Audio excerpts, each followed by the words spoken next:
primeiro movimento da consciência moral, ele é justamente esse. É um choque com a nossa vida que a gente vem vivendo até então e que a gente não tinha percebido. 5 dicas para uma pessoa se manter emocionalmente equilibrada. Tá bom. É correto dizer, aceitar a realidade ajuda a não reclamar? A história da realidade é isso. Essa estabilidade está para fora de você e quando você comunga com ela, você fica mais feliz. Vamos abordar um paciente como terapeuta que seja ateu ou que não tenha grande, pode ter um background religioso. O que a gente vai fazer? A gente vai falar de questões intelectuais com a pessoa. Não sei se você concorda comigo, mas num tempo como o nosso, eu acho tão importante a gente ser grato, né, com as pessoas que a gente ama. E uma pessoa que não agradece é uma pessoa que já está morta de algum modo, né?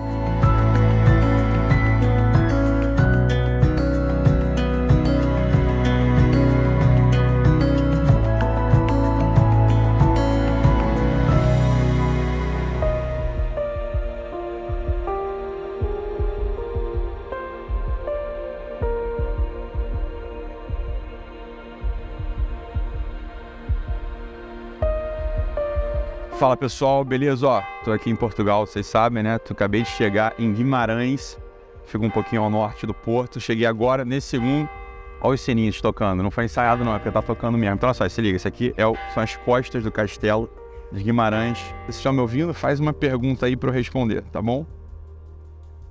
Deixa eu ver. Aqui. Boa. Aceitei. Bom dia. Como é que é teu nome mesmo? Desculpa, aceitei aqui, mas eu não vi teu nome. E aí, Natália, tudo bem? Como é que você tá? Então, a questão é a seguinte, né? O que a Natália perguntou aqui? A Natália queria saber o seguinte, falou, olha, eu tava num certo patamar, não é isso? Tava num patamar, comecei a te ouvir, fui para outro patamar, mas agora olhando tudo, parece que as coisas parece que eu regredi, sei lá, né? Ou parece que eu tô no mesmo lugar, uma coisa do tipo assim, né? O que eu faço? Então, Natália, vamos lá, fica comigo aqui, se liga, olha só. Em primeiro lugar, eu queria que você diminuísse a tua ansiedade, porque a ansiedade, ela acaba sendo um mau conselheiro, sabe? Uma ideia de que a gente precisa reformular tudo, a gente precisa dar uma resposta hoje para tudo. Essa é a primeira coisa. Segunda coisa, né? Além de diminuir a ansiedade, o que eu queria falar contigo é o seguinte, olha, há algumas coisas, meu amor, que a gente sabe que estão erradas na nossa vida e que não tem muito espaço para continuar convivendo com a gente, né? Então, algumas coisas a gente precisa cortar para ontem, sabe? E precisa dar um basta mesmo, entende? Tanto algumas amizades ou relacionamentos ou coisas do tipo assim que estão jogando a gente para trás, entendeu? E mais do que isso, algumas coisas morais, né? Algumas condutas morais. Então, o que eu queria fazer contigo agora, eu acho que todo mundo podia fazer isso agora, acho que é exercício para todos nós, para mim também, entende? Era a gente fazer uma lista das pessoas que a gente não tem força para ajudar e mudar, tá? E que estão jogando a gente para trás mesmo, entende? Estão atrapalhando muito a nossa intimidade com Deus, acabam atrapalhando a nossa intimidade com o nosso marido, com a nossa esposa, com nossos filhos, sabe? E eu vou te dizer uma coisa, Natália, assim, mais do que nunca, ok? Tu precisa ter vida espiritual, sabe?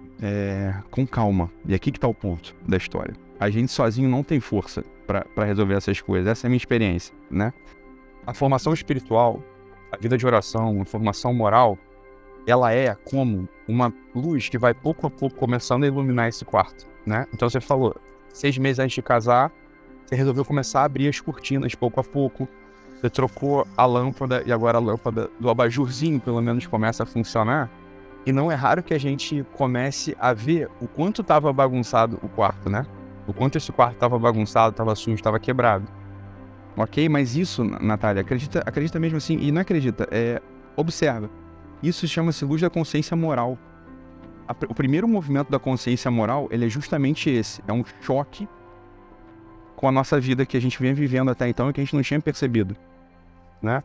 Não é que a gente piora quando a gente começa a ter a luz da consciência moral, é que a gente começa a ver o que estava errado. E quando a gente começa a ver o que estava errado, a gente se espanta com esse negócio, né? A gente se surpreende. O mais possível é que antes da gente ter a luz da consciência moral, a gente se irritava com o nosso marido, se irritava com o nosso filho, então fazia outras coisas, né, até mais graves e não doía, sabe? Não tem nada mais terrível do que uma pessoa que faz mal aos outros, uma pessoa que é egoísta, né, sobretudo, e que sequer nota que é assim. E a gente é essa pessoa, né, muitas vezes. eu queria que você falasse tudo isso que você tá me dizendo, se puder, tá? Chorando se for o caso, porque muitas vezes a gente tem que se doer pelas nossas falhas mesmo, sabe? É bom, a contrição, as lágrimas de contrição, elas são muito boas. Preste atenção, a origem do choro é a nossa infidelidade, é a nossa miséria, é o nosso egoísmo. A origem do sorriso é o amor de Deus. Ok? Essa é a nossa história, é a história do homem. Essa é a história do homem sobre o mundo, beleza, Natália? É assim, ó, é uma articulação entre o nosso egoísmo e o amor de Deus, que é a gente ao lado dele no fim de tudo, sacou? Quando a gente chora sem o sorriso de Deus no coração, a gente de algum modo tá traindo ele mesmo. A gente não tá acreditando, não tá apostando que ele é capaz disso, sacou? Não tem ninguém mais empenhado na nossa salvação e na nossa alegria do que ele. Antes de eu tentar entrar na live, eu sabia que muitas pessoas iriam ver. E eu falei assim, Deus, se ele me chamar, eu falo. Tá. E eu consigo entender toda a profundidade do que você fala, porque eu tenho buscado essa formação. Mas eu sei que quanto mais a gente busca, mais as coisas vão nos tentar ao contrário. E eu sinto essa tentação constantemente. É isso. E talvez a gente só precise disso, alguém para iluminar nosso quarto, a nossa mente, e dizer, olha, continua, sabe? Que é o que você está falando, continua, mas bota no lugar certo. Porque às vezes parece, são tantos caminhos, são tantas coisas. E como você falou, eu, vim de um caminho tão tortuoso que parece que eu não sou digna desse colo. Mas a gente não é. A gente não é. E vou te dizer, quando a gente repara a nossa indignidade, Natália, aí o nosso coração tem que se levar para um outro lugar, para um lugar chamado onipotência de Deus. Deus, ele é tão onipotente que ele é capaz de amar uma pessoa feito eu e feito você, indignos. Entende? Então, assim, é mais um motivo de alegria, ok? De olhar para ele e falar, caramba, ele é todo poderoso mesmo. Ele é tão todo poderoso que ele pode até me amar. Isso quando a gente olha para nossa indignidade, nosso coração tem que ir direto para a onipotência de Deus. Ele é tão poderoso que ele pode, inclusive, me amar e te amar, mesmo a gente sendo indigno. Tá? Natália, obrigado. Obrigado. Obrigada a você. Eu te daria um abraço e um beijo agora. Muito obrigado mesmo pelo carinho, pela minha família, por tudo. Aí você conta, com certeza, se não aqui, lá. É isso aí. Se Deus quiser. Muito obrigada, Doc. Beijo. Um beijo. Tchau, tchau. Um beijinho. Tchau, tchau.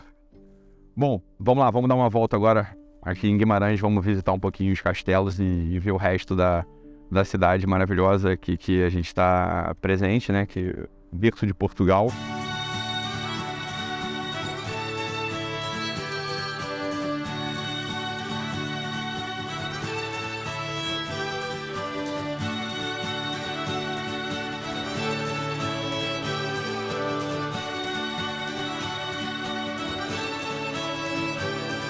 Ao fundo, o lugar onde supostamente Dom Afonso foi batizado, ali atrás, o Castelo de Guimarães, e ali ao lado, o Palácio dos Duques, também tem uma capela lindíssima, toda de madeira, onde o rei rezava, se preparava antes de ir para as batalhas. Eu estou aqui com João, policial, né? Que é morador aqui de Guimarães, né, João? Natural e morador de cá. O que você manda, meu cara? Então, a questão seria geral. Sim. 5 dicas para uma pessoa se manter emocionalmente equilibrada. Tá bom. Que é uma das coisas que eu acho que atualmente é muito difícil. O que eu reparo? Eu reparo que há alguns conselheiros, vamos colocar assim, que quando se deparam com essa pergunta, tendem a olhar para poucas dimensões do homem. E é claro que quando a gente dá muita ênfase numa das dimensões só, a gente vai ter um tipo de sofrimento, porque as outras estão abandonadas. Então, como é que a gente pensaria? A gente pensaria o seguinte, olha só. O homem, ele tem uma natureza física também, né?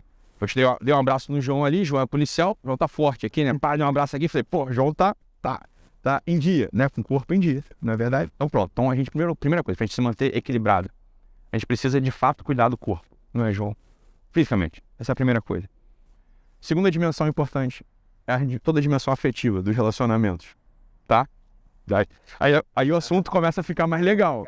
Exato, aí mais complicado, portanto. Então, olha, quando a gente tá diante de alguém, João, a gente tem algumas coisas que a gente pode, que eu acho que vale a pena a gente ter claro na nossa cabeça, sabe? Tem pessoas... Tu é casado? Não. Ainda não. Por exemplo, quando você se casar, né? bicho, tu vai dar a tua palavra pra uma moça, né? E você vai ter dado a palavra pra ela que você vai tirar ela da casa dos pais dela, não é isso? E ela vai virar, e de algum modo ela tá na tua responsabilidade, e você na dela, vice-versa, não é isso? Então tu deu tua palavra ali. É um tipo de relação, por exemplo, que você vai carregar fazendo com que ela renda, vai carregar fazendo com que a pessoa seja feliz, seja completa, etc. Então você tem uma responsabilidade muito clara ali. Tem outras relações, aí sim, em outras relações você vai olhar e falar assim, amigos, por exemplo. Eu de fato tô na vida dessa pessoa para ajudá-lo? Eu consigo ajudá-lo? E aí a resposta é muito simples, olha, quando você entra numa amizade, você consegue ajudar a pessoa ou os dois vão pro buraco, os dois vão pro poço? Pois é muito simples, se os dois se afundam, João, É melhor não manter. dá tchau. Concorda? Então, a gente tá falando todo do campo afetivo, tá? Campo afetivo das amizades. Tem outro campo afetivo que, sim, não é o campo daquelas pessoas que você assumiu uma responsabilidade e nem do campo horizontal, ou seja, os amigos. É uma coisa que tá pra cima, que são teus pais, né? Às vezes, né, os pais também causam muito mal aos filhos, porque, por mil motivos, né? Ainda que não seja deliberadamente, Ainda que seja deliberadamente. a maioria Na verdade. das vezes não é deliberado, Não não é é sempre com o intuito de ajudar. Com certeza. Então, uma coisa assim que é um princípio, né? Que é assim, nunca julgar os pais. Nunca julgar. Nunca ficar pensando que minha mãe ou meu pai... Nunca julgar. Sempre imaginar o seguinte, olha, eles me trouxeram eles cuidaram de mim. Se eu tô aqui bem, vivo, é porque eles não me abortaram, porque eles não me mataram, porque eles me alimentaram. Então, mesmo que eles tenham te abandonado e você seja adotado, bem, você nasceu, concorda? Pois eles já fazer. E honrá-los. O que é honrar? É precisar conviver todo dia? Não. Mas é ajudá-los quando eles precisam, rezar por eles se você tem fé, tem religião. Bem, lembrar deles e estar com eles em alguns momentos. Isso eu tô falando de pais que fazem mal. Os pais que são bons e que você tem um bom convívio, então, normal, né? Fica com eles e vai jantar, vai almoçar na casa da tua mãe no domingo, chama ela pra tua casa, né? Quando você vai na casa da tua mãe almoçar, pelo amor de Deus, leva a comida, não deixa ela fazer. Concorda? São coisas que são atos de... Exato, mimar.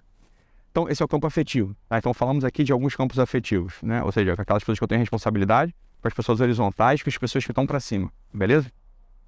Depois uma outra coisa para sanidade, que essa muitas vezes se esquece, que é todo o campo intelectual, beleza?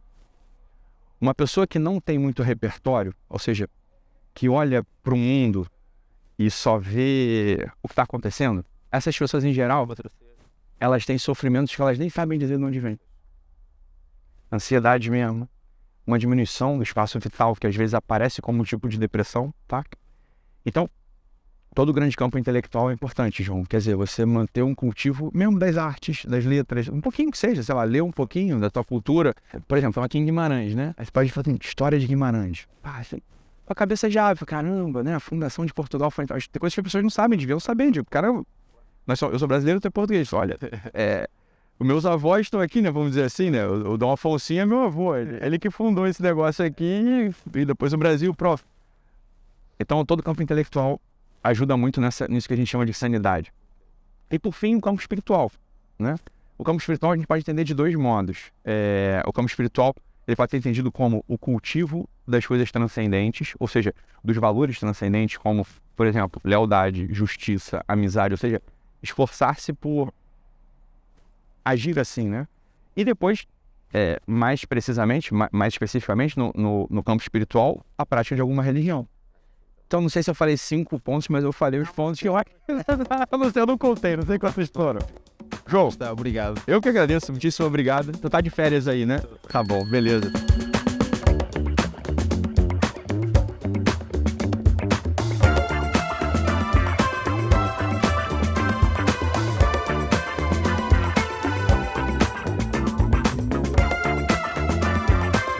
Es correcto dizer que aceitar a realidade ajuda a não reclamar, porque isso me ajuda a saber que não sou eu que domina a realidade. É a realidade na qual eu tenho que entrar. A coisa se a gente tá desatento, a gente tem uma certa... a gente tem uma certa intuição falsa de que é isso. A gente é a causa da realidade, né? As minhas ações, os meus pensamentos, o meu jeito, o meu não sei o quê, isso é a estrutura da realidade. A gente tá desatento. a gente está um pouquinho, é muito pouquinho, um pouquinho atento, a gente percebe que a gente está na realidade, mas a realidade nos abarca e nos sustenta. E mais, e pior, a realidade tem uma perfeição, que não é só natural, tem uma perfeição natural, né? Que é a natureza mesmo. E tem uma outra perfeição que é bizarra, tipo, quando, por exemplo, eu cometo um ato justo, eu ajudo uma velhinha a atravessar a rua. Isso é um ato justo. Então, é um ato de amor, não é isso? Aí que tá a pergunta, você, assim, o teu ato é o criador da justiça? Não. É o contrário, você só consegue dizer que aquele ato é justo porque existe algo fixo e estável que sempre vai haver chamado justiça. Lealdade, nobreza, bondade, verdade. Isso é a estrutura da realidade. A estrutura da realidade é isso. Essa estabilidade está para fora de você e quando você comunga com ela, você fica mais feliz. Né? Isso é uma mudança de paradigma mental que é fundamental porque é real. Não sou eu que estou criando as coisas já estão criadas e eu sou mais feliz, eu sou mais estável, eu sou mais potente na medida em que eu chego próximo a elas. Isso é o tal de se aproximar de Deus, que o pessoal tanto gosta de falar. Óbvio, se aproximar de Deus pela religião, por quê? Porque a religião são atos de justiça que você comete ali. Você está dando a Deus o culto devido a Ele. Né? E a tua alma você fica mais potente para ser justo, leal, nobre em outras coisas que não são da igreja, mas são da realidade, são do dia a dia. Do escritório, da família, né? Da academia, de onde você vai. Teus seguidores no Instagram,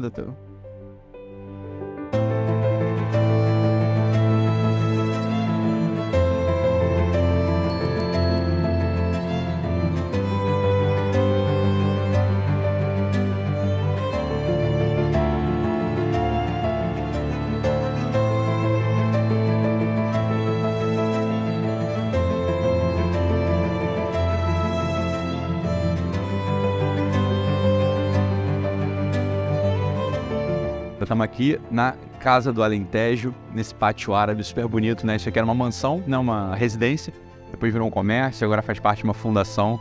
É um ponto um pouquinho escondido aqui em Lisboa, mas é famoso, né? E é muito bonito, né? Muito agradável essa arquitetura geométrica aqui. E aí, Nicole, tudo bem? E com o João, tudo jóia? Beleza? E vamos trocar uma ideia, vamos conversar um pouquinho. E aí, João, como é que tá? Que semana, cara? Estou a estudar Psicologia na Universidade de Lisboa, no 3º ano. Portanto, como abordar um paciente como terapeuta que seja ateu ou que não tenha pode ter um background religioso, mas sem ser explícito para a pessoa não achar que está a ser doutrinada ou que está a ser imposta alguma coisa, como tratar essas questões no consultório. Então, a primeira coisa, isso já seria um grande ganho, assim, é sempre importante o terapeuta olhar para além, olhar adiante, né? A gente não vai simplesmente aceitar como um fato consumado aquelas partes mais, vamos dizer assim, funcionais ou estragadinhas assim da vida de quem está ali na nossa frente, sacou? A nossa função justamente é ter um certo olhar de raio-x, vamos colocar assim, né? Tipo, do super-homem. A gente olha através, chegando até no lugar, chegando até na potencialidade máxima daquela pessoa. E quando a gente olha assim, a gente em geral consegue de fato, né? Claro, também com a disposição de quem está ali na nossa frente, né? Mas a gente consegue de fato dar para a pessoa assim um quê de esperança, do tipo, puta, será que dá mesmo? Por que esse cara tá me olhando assim, entendeu? Tem o tempo que eu não me olho assim, tem o tempo que ninguém me olha assim, mas tem um cara me olhando assim. Falei, será que dá pra chegar lá? Essa é um pouco a interrogação que a gente tem que colocar na cabeça das pessoas que estão na nossa frente, se a gente de fato vê isso, né? De fato a gente acredita nisso. Se é uma coisa postiça, falsa, também não funciona. E para que a gente possa ver isso de fato, né? A linguagem espiritual é um pouco mais complexa, sobretudo quando a gente está lidando com um ateu, né, ou com uma pessoa que nega essa dimensão do homem. Não tem problema nenhum. Dá igual, né? O que a gente vai fazer? A gente vai falar de questões intelectuais, professor. O que acontece com isso, né? Quando a gente trata essa dimensão intelectual do sujeito de modo muito atento, vamos colocar assim, sério, né? Propondo reflexões um pouco para cima, imediatamente a pessoa se abre, né? Ela sai daquele olhar só de materialidade, de prazer, etc. E ela fica mais inclinada para esse mundo transcendente. E aí, claro, depois desse mundo transcendente, com calma, ele vai se fermentando. Esse mundo transcendente, ele vai crescendo, né? Como um vegetal vai fermentando, feito, né? Uma bebida que depois vai ganhando um corpo ali. e a própria pessoa já fica envolta, né? E toda essa dimensão, que é a dimensão intelectual alta, que chama para a dimensão espiritual, né? Então, no fundo, é um pouco isso. Isso não é uma, como dizer assim, não é uma técnica de malandragem, não tem nada a ver com isso, mas isso é tratar o ser humano com a justiça. Ele precisa ser tratado, sabe? É justo a gente tratar o ser humano olhando para ele em toda a sua integralidade, mesmo que ele a negue. Não é verdade que se chega um paciente para você desprezando o corpo físico, comendo coisas horrorosas, não dormindo, né? Então, você vai se preocupar com aquilo, não vai? Mas que para ele aquilo não seja uma fonte de preocupação, você, como terapeuta, você está falando, olha, não tem como tratar de questões afetivas ou espirituais, ele tratando o corpo dele assim. Então, por mais que o corpo, nesse outro caso, não esteja no campo de atenção, no foco, na visão, o corpo existe, né? Então você, ao seu modo, né? Com delicadeza, tem que ir chamando a atenção do sujeito para que ele entenda que o corpo é presente no sujeito e que o corpo precisa de cuidado e atenção. É a mesma coisa na vida espiritual, né? Às vezes, você não está olhando para aquilo e tá sofrendo, mas não está olhando, né, para a vida espiritual, né? Não está olhando para a vida espiritual. E a gente, com a nossa habilidade, desse modo que eu falei, que a gente vai falando que a pessoa vai se aproximando do olho para aquela realidade que é humana também. E sem atenção a ela, sofre, não tem jeito.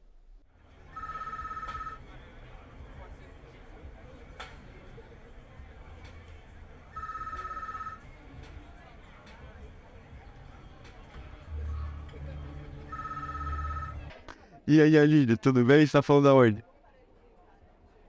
Ah, tu tá na Bahia? Pô, que maravilha. Eu só tive uma vez ainda nessa terra, só uma vez. Sério. Boa, Alírio, bom ouvir tua voz. Bom ouvir tua voz e os teus agradecimentos, tua gratidão. Vou te dizer, eu acho, não sei se você concorda comigo, mas num tempo como o nosso, eu acho tão importante a gente ser grato, né, com as pessoas que a gente ama, as pessoas que ajudam a gente, né?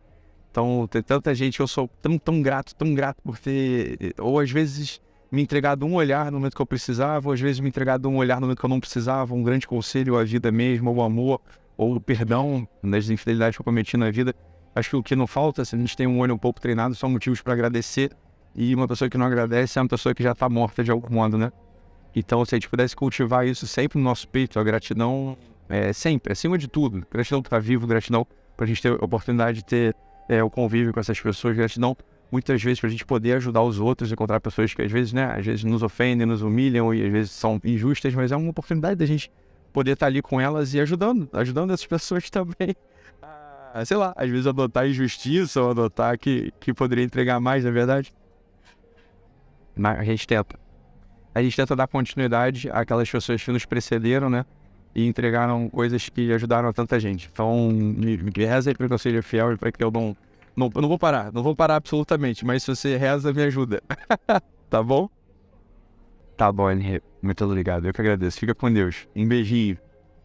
Tchau, amor. Beijinho. Tchau. Obrigado. Tchau. Eu queria aproveitar que a gente está aqui em Fátima e ler a mensagem do segredo que foi dividido em 3 partes. Daqui a pouco a gente vai um lugar que para mim é um lugar mais surpreendente aqui de toda a região, onde aparece um anjo. Sabe quando o medo se instala? Sim. Como matar esse medo? Quando o medo vem, o que a gente faz? Pode conservar, mas você sempre dobra a aposta. A aposta por amor, entendeu? E aí o medo ele vai se reposicionando, com o tempo ele se reposiciona. Por que você acha que as pessoas, após te conhecerem, elas se sentem mais motivadas a conhecer mais sobre religião? Tá, essa é uma boa pergunta, Fran. Cara, Aí eu queria perguntar o que é que normalmente tem mais impacto num primeiro encontro. Eu não acredito em nenhum desses gurus de relacionamento que te ensina 7 dicas para conquistar a gatinha. Cara, existe uma coisa que é de fato imponderável, que é um tipo de relação de chave e fechadura. Então é muito natural que quando a gente vai começar a empreender uma coisa significativa pra gente, a gente vai buscar modelos. Mas claro, pra gente poder tomar alguém como modelo, a gente não tá pegando só as intenções da pessoa, a gente tá pegando a manifestação externa das pessoas também, não é isso?